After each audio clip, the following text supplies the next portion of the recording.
to me, they're great. There's awesome, and here's why. It's very white. Oh, there it is. There it is. Kind of. That's it. That's. Were you sitting there drawing it? It's a visual. This is not a visual I was doing medium. that while when Yeah, I mean, you and Luke first got on, and we were all chatting. I was like, "Oh, I got to do this." so I know I mean, we're video on Spotify, but yeah, for a majority of our listeners, they're gonna be like, "Here's why what."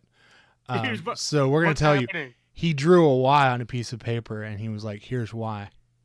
And I be held like, it it up. goes without saying. Yeah. Tom was being cheeky. Cheeky Thomas. Wait, was that the math one? No. Okay. The math one is why was 6 scared of 7? Oh God. Because 7 contravened the Geneva Convention. Have you seen that movie? It's terrifying. It is pretty terrifying. Yeah, hi, welcome to As Dad as It Gets, the podcast of dads who have deep thoughts 1 minute and then completely gross each out the next minute. You have deep thoughts 1 minute, we're eating brains a second. Well, I'm one of your hosts, John, with Larry, Rick, and Tom over there. We have a special guest tonight. We have my good friend Luke, who's gonna entertain us with a variety of different topics that he's interested in. Yep. Luke, why don't you say hi? Hello, everybody. Glad to be here. Hi, Luke. Luke, I invited you on because, well, one, you're a very fun person to have conversations with. You have a variety of different topics that you're interested in. And two, I just felt like having someone else be interviewed because Larry just keeps going to Reddit all the time, and I fear that people will get bored of it eventually. I like Reddit. I do too. Spend a lot of time, but variety is nice. Yeah. My mom says Reddit is of the devil. Your mom's the devil. I was about to say your mom's of the devil. I mean, regardless, Reddit will probably bring the end of us all. So, but that's the internet in general. Anyways, so Luke, what kind of things would you like to talk about today that have to do with you and your kids, with parenting, things like that? Okay. Well, we have a variety of topics we can touch on, but I suppose we can start with parenting, that kind of thing. Now, you've got two kids. I've had the privilege of meeting them. Yeah. Yep. 9-year-old daughter and 11-year-old son. They're generally pretty smart and good kids. Love them to death. I would agree. I've had the privilege of meeting them once so far. They got along with my kids pretty well. I know you guys have a lot of fun. You said before we started recording, you were talking about just starting up role-playing with them with D&D and RPGs. Yeah, we try doing lots of games and things together. We play different video games together. We've been getting into D&D, trying to role-play game with them, and we play a lot of board games as well. Kind of trying to meld a lot of the things. When we started this D&D, my wife and I had done like one session with a group before, and that was a couple of years ago. And during kind of COVID times, we decided, well, our kids are old enough. We think they'll sit down for a session, so let's get started. That was kind of the turning point. And it's been hit or miss. Sometimes it's still a struggle, but not a lot of experience on our end, but just reading and trying and having fun and learning from mistakes. But one of the main things we did, there's a video game that most of us play called Genshin Impact. I don't know if any of you guys are familiar. Nope. I think I've seen it, but part of it. Played it. Yeah, it is a gacha game. So you have the option to spend money to get like additional characters and whatnot. Pay to win. You don't. Yeah, you don't have to. And that's one of the things that we're working with them is they can't always get what they want. And that is definitely a struggle for kids at times. But if they try sometime. Yeah. we are taking like that world of that Mhm. video game and playing our D&D session there. And so they already have this idea of these locations we're going to because they've seen them in their video games. And some of the people that we're interacting with are in the game as well. And so that just kind of helps hold their attention and ties things in. Good idea. It gives Yeah. like a blueprint of how the NPCs will interact with them. I think that's a Mhm. good idea because that kind of gives them a better idea of how they should be behaving in the game. And did you have them try and recreate the characters in the game, or did they just go willy Nope. nilly with it? Uh, Completely new characters. I mean, we're following the D&D guidelines and Yeah, those classes, and so they're unique characters. They're just on that map and kind of traveling to different towns there. And it keeps going in out of It keeps, focus there, yeah. Larry. It's like Your the background blur was it is messed in with the Dungeon Master book I got. Is that the new yeah, one? but it's No. a wide open script, so it's been fun and difficult trying to create a script of what we're gonna do and how to fit it into a time frame where everybody's willing to sit down. Yeah, and then you're So- trying to have two kids follow your storyline. hmm It's I mean, like that's hard enough for corralling. adults. Yeah, It's like corralling a bunch of ADHD adults, some of who have played D&D and some haven't. That's Uh, oddly specific, Getting them Tom. to pay. Yeah, it's Yeah, I was about to say, it sounds like as bad as it gets. Yeah. Now, so for the D&D thing, how did you talk your kids into it? It didn't take much coaxing. They were excited to create these characters with abilities and kind of make a story with them. So they were all for it. that's awesome. I've considered that with my 8-year-old, possibly the next like this winter or something when we're stuck Yep. inside trying to explain to him how it works and maybe find a way to get a few of the people to run something with him. Yeah, you're right on there, that border. I think doing like one shots, just Yeah. one session things. Have you noticed anything like interaction between you and your kids that has changed because of this new activity in your family, either how they express themselves or maybe them figuring things out about themselves or how they interact with each other because of this? Not really. I think part of that is it's not been consistent enough. We all Okay. live in the same house, but it's still hard to align schedules sometimes. And, hmm not everybody wants to sit down on a Friday evening and spend 3 hours uh, sorting through a session. Yeah. Throwing But math rocks. Dad, it's the What is weekend. wrong with people? Perfectly fun activity, I think. Right? Yeah. And then you mentioned you do a lot of board games with your kids too, and I've seen your collection, or at least part of the collection. I know you've added more since last time we were there. Um, and experience myself with my son, getting him into board games and everything, especially trying to teach him the idea of patience and tactics and just understanding of rules and how make things work. I mean, like when my son was 4, I introduced him to tic-tac-toe, and we played that until he got to the point that he was no longer just losing, but he was at least making a challenge for Dad. And Mm-hmm. then we transferred that to checkers, and then when he got to the point that he was decent at that, then we moved to chess, and now we've Yeah. broadened it to bigger games like you have. And I'm assuming that you've probably experienced the same thing with your kids playing those games, that as they progress and they play, they kind of learn more, and it teaches them the lessons of being patient, of trying to understand how other people think, stuff like that. Is there anything Yeah. else that you've noticed that your kids learned from that?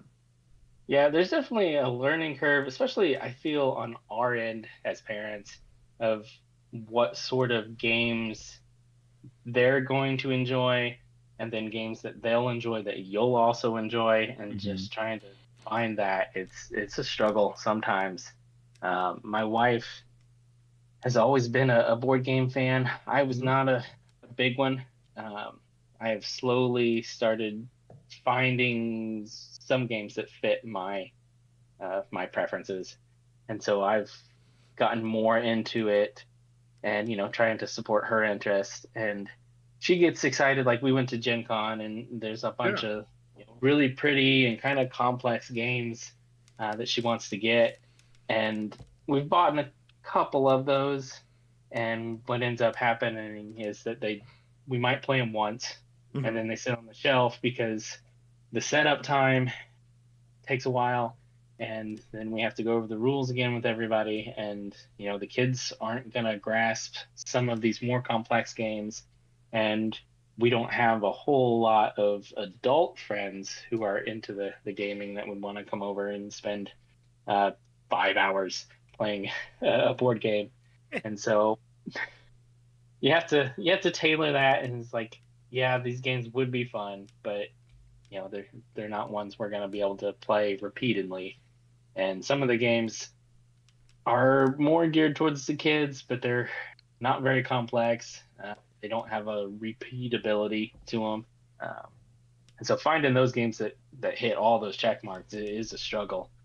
Some of the ones that we really enjoy, let's see, we just picked up Axis and Allies.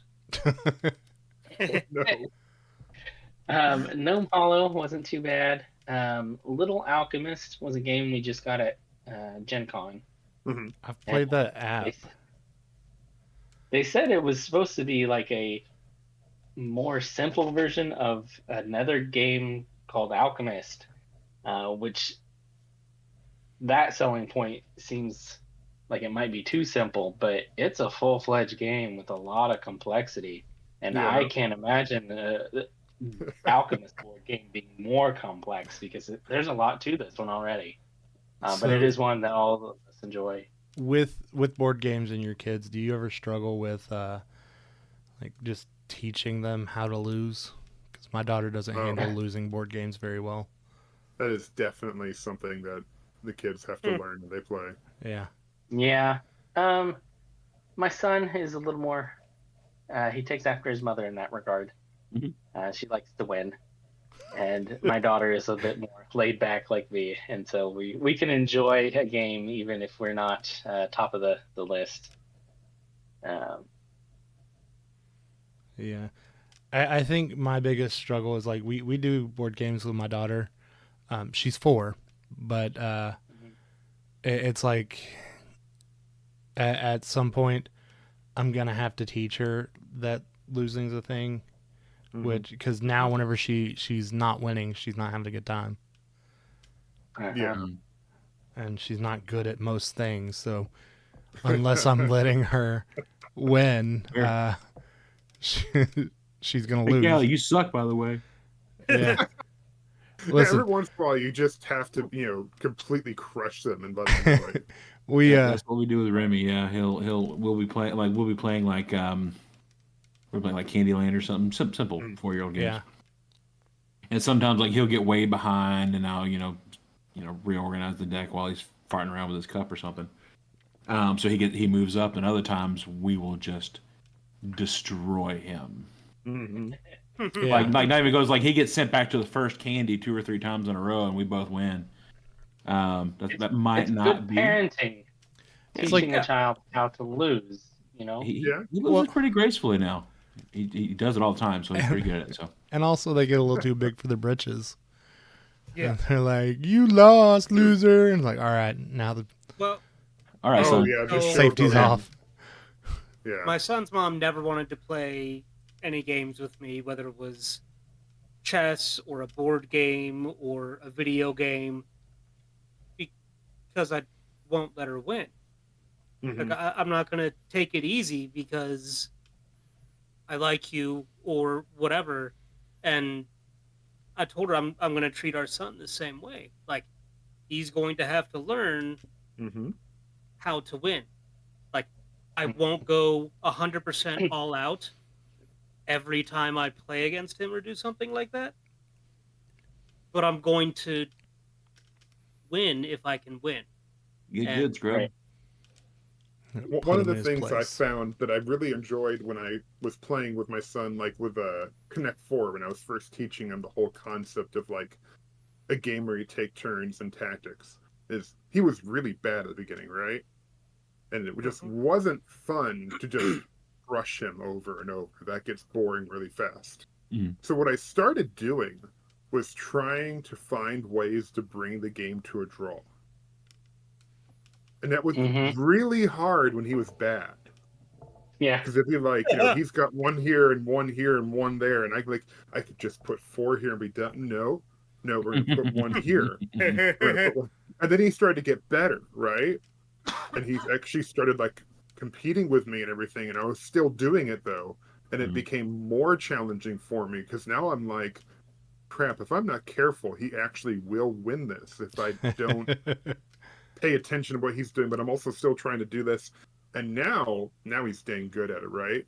But now I do it just to confuse him. Have any of you guys ever played Go? Go? Go? No. Yeah, Go. Like Pokemon? Go? I do play Pokemon Go. It's Japanese. It's not Japanese chess. That's shogi, but it's a game like that. There's 2 colors of stones, black and white. You place them down on the board one at a time, and you capture pieces. And it's a really easy concept to grasp, but it's one of those games that has a very high mastery level, and so it's one that you can play evenly with someone well below. Give them a couple of extra stones, and then just trying to meet them.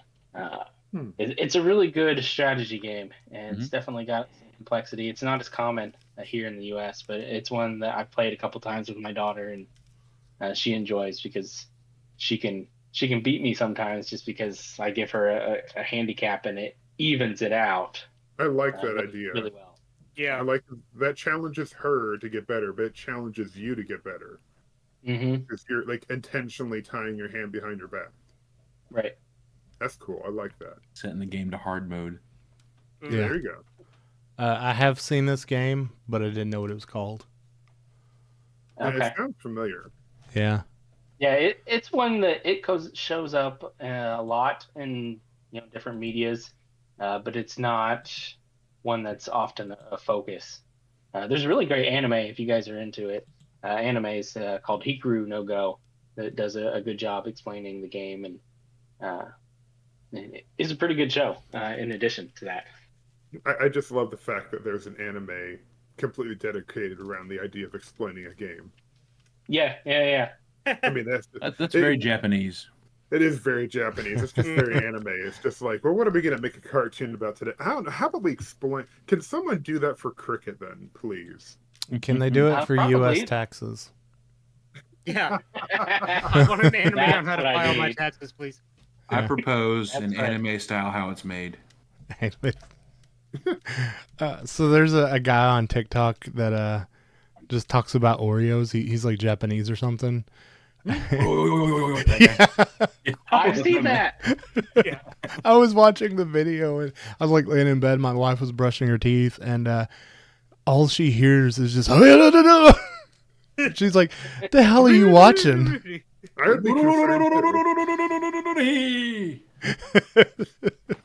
That's quality programming out there. I love it. Oh, internet. Oh, internet, how you've ruined me.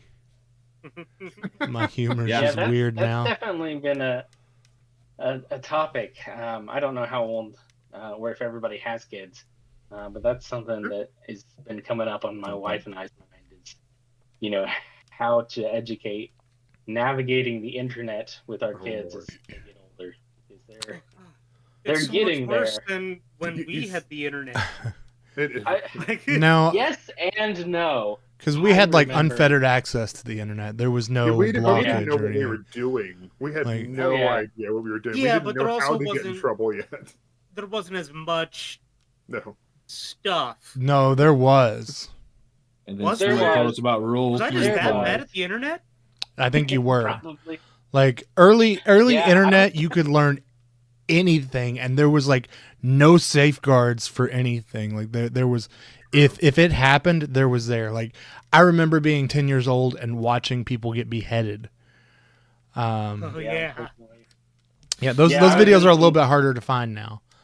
Well, I'm saying is we one didn't would know hope. how to look for that at first, though. We didn't know what we were doing as kids at first. Yeah, it because was. no one had done it before us. We just set Metacafe to auto download. Yeah, I remember once I was talking with somebody from like Pakistan who was offering to mail me stuff across the ocean if I would give them my address Yeah. to teach me how to hack computers for him. Oh boy, Like, all right. The internet. it always makes Early me days. laugh. It always makes me But- laugh Early now. days. Like our kids, they have their new slang and everything, and a lot of their slang is based off of internet slang. And they try and Mhm. explain it to me. They would like, my son will be like, and this is what LOL means, and I'll be like, hold on, you're You talking know we to the invented that, right? Yeah, we made this. It's like that meme from Narnia. It's like, do not speak of me of the old magic. I was there when it was written. Good reference, John. I like that. Yeah. I get one every once You in a while. always have Thank such sick references, bro. Your references are out of control. Yeah. Word. Did Yeah, you get that one, but Rick? learning I was like, reel it in, boy. Oh no, I learning was just like referencing how to it. process going through like files on your computer and editing, I guess, like the CMD and things like that, just getting in there. They don't know anything. Gosh, making Minecraft worlds like on the computer, like that's a process, and it's one that I learned painstakingly over hours and hours, and one that it's a little easier, but if something goes wrong, like my son doesn't have any idea of how to navigate any of that stuff. And Have you yeah, seen the it's just slightly complexity. Yes, tangential? the trailer. Yes. Yeah, that doesn't look great. But I'm still yeah, it's gonna be cheesy as hell, but Mhm. just because I was playing since InfDev Minecraft. Uh-huh. I was one of the first Yeah. people to find And it. Back when no one And- knew what it was. I've seen Yeah, what you no- make on Minecraft, Rick. Yeah, So that was I was gonna say that was a once-off thing. It was definitely not. Yeah. it was definitely not. That was not your first yeah. time making that. Yeah, it's not the first time making the sheep sodomizer 9000. Yeah.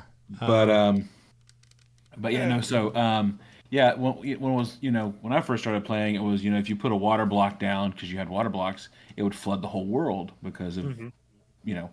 um, Works. and now it's going to be a full feature length movie from something that some frankly dweeb decided to make in his basement in his spare time with his buddies. Yeah, he did it and didn't think he was going to make anything of it. Yeah, and it's one of the biggest games now. Yeah, Yeah. and it's just such a simple concept. It's Legos. Uh-huh. Have you seen some girl made a Twitter post basically saying the same thing about how like I can't believe that Minecraft came from like this one guy who started making it and you had to pay a subscription and blah blah blah and now they're making a movie and someone commented on it was like you didn't have to pay a subscription. She's like tell me I am just now finding out that my brother was ripping me off all these years to play Minecraft. But they're like people have created some amazing things from Minecraft. Like they've made computers that run Minecraft in Minecraft Mm-hmm. or Doom. You can play Doom in Minecraft, yeah. You can play Doom Like on doing everything. anything with the screen. Yeah. That's true. You can play it. Someone did it. They put one in an apple, like an actual apple. I think someone. I love seeing them on people using their smart fridges to play Doom. Yeah. Yeah. Yeah. I'm sure I'll probably get added for this later, but I watched the trailer, which when I saw it, I was like, "Oh God, do not let my son see this trailer because he will flip out." And then It they was get to the terrible. part. They get to the part where they reveal Steve, and it's Jack Black. And Yeah. don't get me wrong, I love Jack Black. Jack Black is a really funny, good actor. But I saw him, and the first thing I thought when I saw him was, "Mr. Black, please calm it down. You've been in like 5, 6 movies this year already. Take a break. Take a breather. You don't have to be in all of them. But for this is going back to like keeping your kids safe on the internet. There is a TV show, and I've talked about it a little bit before, called Undercover Underage. It's on Max, and I think it's rated like TV MA4 or like 14 or something. But it's about basically this government, or not this government, this organization called SOSA that finds pedophiles, is like To Catch a Predator, and they do a really good job at kind of putting into perspective like how dangerous the internet is, because they did a study and found that one of the greatest age groups that's being extorted online is not, surprisingly, it's not boomers. It's younger kids, younger boys that have been tricked into sending their pictures to someone, and then these people are sextorting is the term. Mm-hmm. They're like, okay, give us money or we're gonna send your nudes to your family. Mm-hmm. And so these kids are sending these people like thousands of dollars because they're ashamed. Mm-hmm. Not to bring it down after Minecraft, but yeah. Yeah. So reality. Yeah. So yeah, there's a lot of for work for a dangers. little while. I think that, but you know what I mean. Yeah. Finding that line is important. You know, one thing that I heard that I really like is doing dangerous things safely. Yeah. You know, letting kids play on jungle Said that an hour gyms ago. and things like that. Like it's important to learn how to navigate those situations and not to remove yourself completely from them. You have to be aware that that you're going to eventually come across them, and how to navigate those at those times like is important. And so just trying to merge that with, you know, the internet era is a whole new thing, and it's constantly changing. And it is. That's the scary thing. Every time you think you have a grasp of like what's going on, what your kids can get into, they've got to change it. You know, they're I mean, I can't get over the fact that it's like, oh, okay, well, the kids are on this social media app. Well, then the parents will get on there to try and figure out what their kids are doing. And before the parents even start to grasp that social media app, the kids have already gotten wise and moved 2 more apps ahead. Just so they don't get bothered. So, yeah. I really don't know what you can and can't do completely. I mean, like right now, you know, my son plays a couple of games that do have online access, but I make sure there is no like communication available. You know, like he plays Mario Kart online. You can't talk to the other driver. You know, he doesn't have a headset to talk to them. That would be. That's horrible. one of the things I like about Switch is that, you can play games with people online. You can trade Pokemon. You can do whatever you want, but talk to the person. Yeah. Or they have games that have like preset responses to each other. Yeah. You know, that we can't get to, and people can still get weird to them, but most kids don't understand that level of weird that's happening. So things like that, I'm a little more okay with that. Step in the baby pool before you go in the deep end. Yeah, exactly. Learn before you just completely go in. Searching for videos about guys and jars, and nobody wants that video scarred me. Yeah. Yeah. I had to explain that to my wife the other day. I don't know why. Oh no! I hate having to explain. So my wife, we've talked about it. My wife is a brilliant woman, but anytime I have to explain it to her, something to her, it's not because it's too smart for her. It's because it's too dumb for her. Yeah. Like it's hitting her below the intellect. I was like, God, why do I have to dumb things? Not smart things up, I guess. Yeah, certain things require a certain level of boredom or I guess, hours and hours on TikTok. And so my wife is not necessarily as familiar with all the memes or something. And so you do have to explain that sometimes. And it's not because they don't understand it. It's because that they have better things to do with their lives. My wife is just smarter than me. There's some things you can't. So there's some things you can't understand because you're not smart enough, and then there's some things you can't understand because you're too smart. Yeah. Flies up underneath the radar. When you have to explain it to her, and instead of being like, "Let me explain this to you. Let me bring you up to my level," it's like, "No, please come down to my level. Come to me." It's like, oh god, I gotta take tell a you walk about on that. the wild side. You open that door, and it's like, "Come and see the room of unseen horrors." Yeah, and my wife's just like, how do you know that? It's like, You don't really want Early to know. years in the internet. Yeah.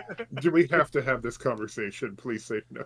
college was a long time, sweetheart, Yep. and I was College, high single for most school. of it. I mean, my wife is 6 years younger than I am. I didn't know that. Yeah. Most people say that, I'm robbing the cradle. I tell them that she's robbing the grave. But I have to explain a lot of stuff because I was alive during those times. Mm-hmm. And Meredith was only 3 years younger than I am, and I still had to do some of that with her. Yeah. I've also got like a touch of autism with when it comes to like pop culture references. Hey, me too. Yeah. So she's like, "Hey, any question on movies?" And she asks me, I'm like, "Why do you do this to me?" Yeah, I have had those moments with my wife where it's like, "Have you been under a rock the whole time?" Yeah. Now my brain is turned into TikTok references. Yeah. So Yep, definitely spend a lot of time there. But I enjoy living under my rock as much as I can. I So my mean, rock tends to be covered with plants and frogs and things like that. So I don't know if you guys. I told you guys this. Just saying TikTok references. When July 4th, we set up out in front of Lowe's because we were watching the fireworks across the river, and that's the most redneck thing you've ever said. Yeah. so I hide a lot of it, but this was actually anyway. He's out there about Lowe's watching the fireworks across the river. We were sitting on the when you started talking about it too. we were sitting on the caught bags of that dirt. too? Your Bama's showing. We were sitting It on the really bags of red did there dirt. for a moment. He didn't mean to. Yeah. Yeah, it comes out sometimes. It's still there. But so Remy was kind of dancing around, having fun. There's this group of little girls that had come, sat down. It was a mom, obviously her daughter, and a couple friends. And Remy was trying to engage with them. They were kind of lightly engaging with them. But they were, 7 and 8, so there was an age difference. Yeah. And he was kept wanting to engage them until he looked over and they all had set up one of their phones and were all doing a synchronized TikTok dance. Remy was shook. Like they're over there doing their little things, and he's just. And then What he is did not. happening? He didn't go over there again. Like after he saw that witchcraft or whatever he was dealing with, nope, he was done trying to play those little It was girls. a cult. I'm out. No, just watching the look on his face of watching 5 people do the same thing at the same time. Just Goes over to you. He's like, "Daddy, daddy, daddy. People might be crazy." It's like the uncanny valley thing. You guys have heard about that, right? I don't like uncanny valley things. Yeah. So it's like the theory that something that's relatively human just makes us naturally uncomfortable. And the theory At is some point in time there was something that looked like us. that threatened us. So like in his brain, it was probably like he sees all these people doing the same thing at the same time, and his brain's like, that's not human. So my son in a monkey brain moment. He was like, not to get too it looks human, but it's not. Yeah. that those lines get repeated a lot in a lot of the Bigfoot threads. People talking about uncanny valley. People who say that they've seen something like that. They see something that's too close to human, and that's why it freaks you out. So you mentioned Bigfoot. I see you got your shirt on. My father, one of the biggest things, my dad. So I'm pretty sure my dad told us tall tales sometimes, but there was one thing that I know he was 100% convinced of. Was, and this was in South Alabama, which is not where people tend to see Bigfoot. No. You would be surprised. It was South Alabama and the meth belt, so people saw a lot of stuff. Oh yeah, I guess. Tom, the area Tom lives isn't too dissimilar from where I used to live, so I'm sure he kind of has an understanding. I can. Yep. People seeing things all the time. Yeah, my dad said one time he was driving to work, and he used to live in Chancellor, Alabama, which is about 30 minutes from Dothan, which is where I'm from. It's how far he'd have to drive. And he happened to look over. You know how they have the big clearings where they have the huge high intensity power lines? Yeah. Mm-hmm. Or high voltage, whatever.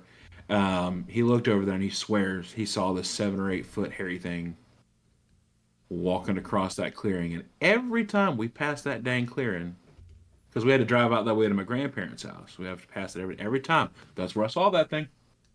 All right. You never thought to go check? Yeah, No. it's now I kind of want to though. I mean, it's been 30 years. Yeah, it's interesting. When you know somebody for that long and it sticks to them. They repeat it over and over and over again. I am interested into a lot of those cryptid and paranormal topics, and I've spoken to a lot of personal friends or people that I've met, and I get surprised sometimes just the number of stories that people have. The people you never would have thought, and they'll tell you this far off story that they swore they saw or experienced, in one of those categories. So a lot of people have things. Yeah. Yeah. I mean, I think what we learned today is that we all understand the idea of trying to engage with our children, trying to get them to, I don't know, get better at things, but not be too harsh on them at the same time. To try and teach them how to win, how to lose, how to develop and learn. And we try and teach them about the things of the world and the things that they will encounter. And sometimes we can give them safety rails, sometimes we can give them baby steps, and sometimes you just kind of have to throw them in, feet first and hope they land okay, because sometimes there are weird, scary things out in the world too. And in the end, that's all we can do is just our best to prepare them. And that's as dead as it gets.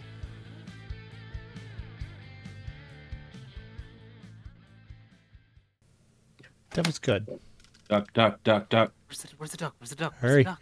Hurry. There we go.